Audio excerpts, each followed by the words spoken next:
East Liverpool Potters country because we have Evan Tice joining us live on the show, and we're going to pop him in. Evan, thank you so much for taking the time to join us today. Thank you guys for having me.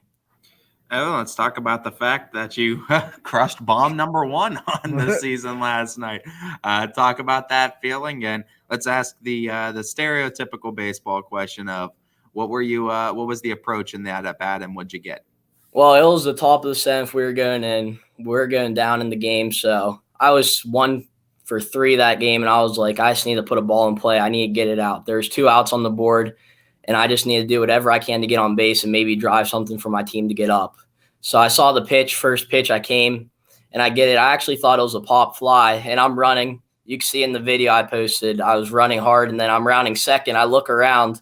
Everyone just stopped, and I hear clapping, and it was over. So it was a great thing to happen, and it helped my team get pumped up. Sadly, we didn't get the game, but got momentum going for a little bit in the late part of the game.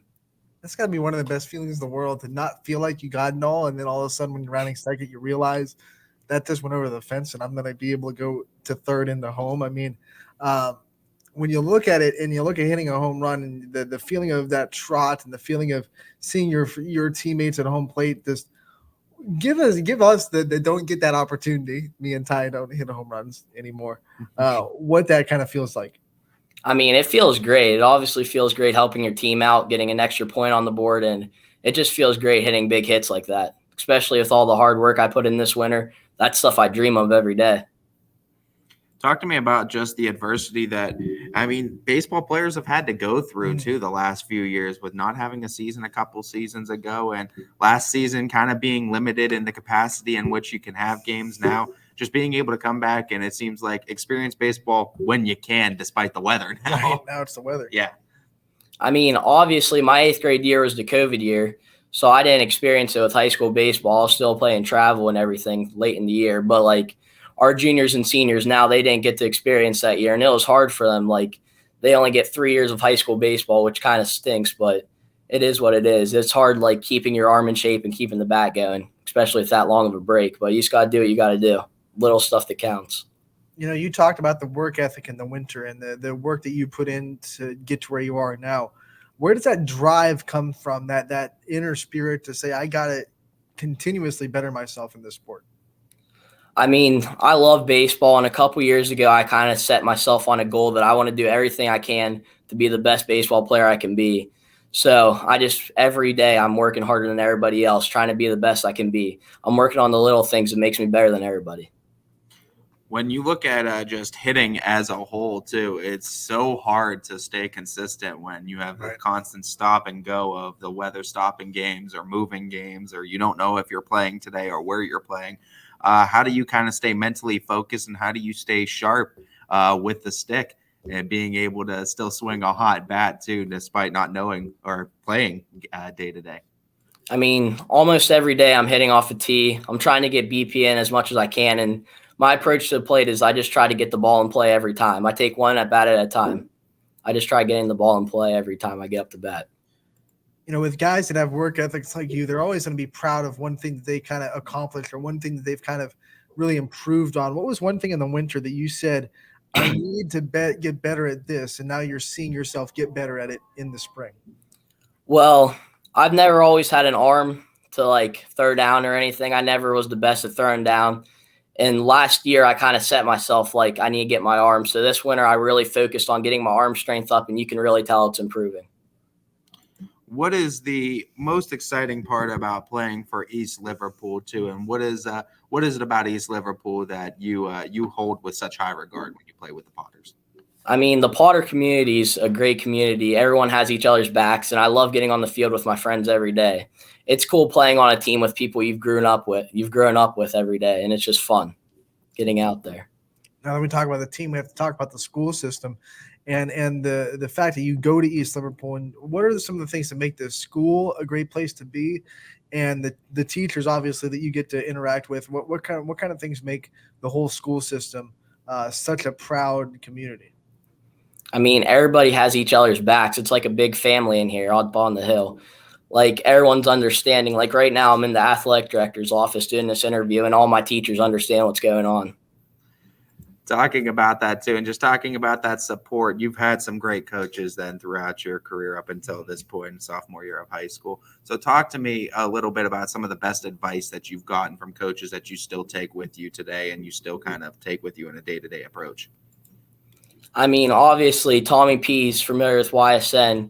He's always helped me when I was younger, just growing up and doing everything to get better every day. When I was littler, my swing used to be really bad, and he always said, you need to switch your swing.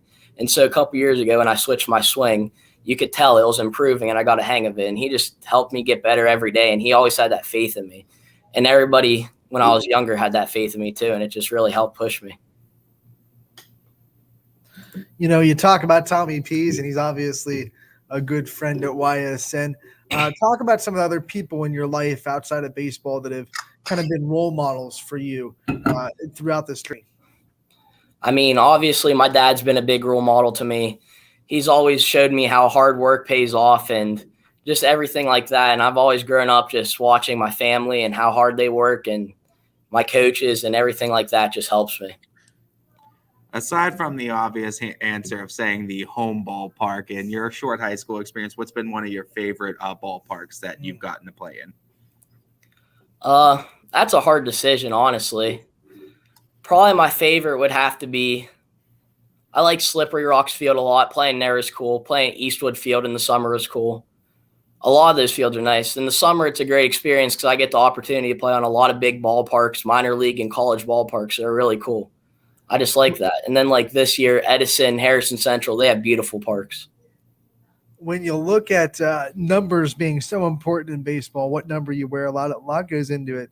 What made you pick your number? The double nickels, double fives.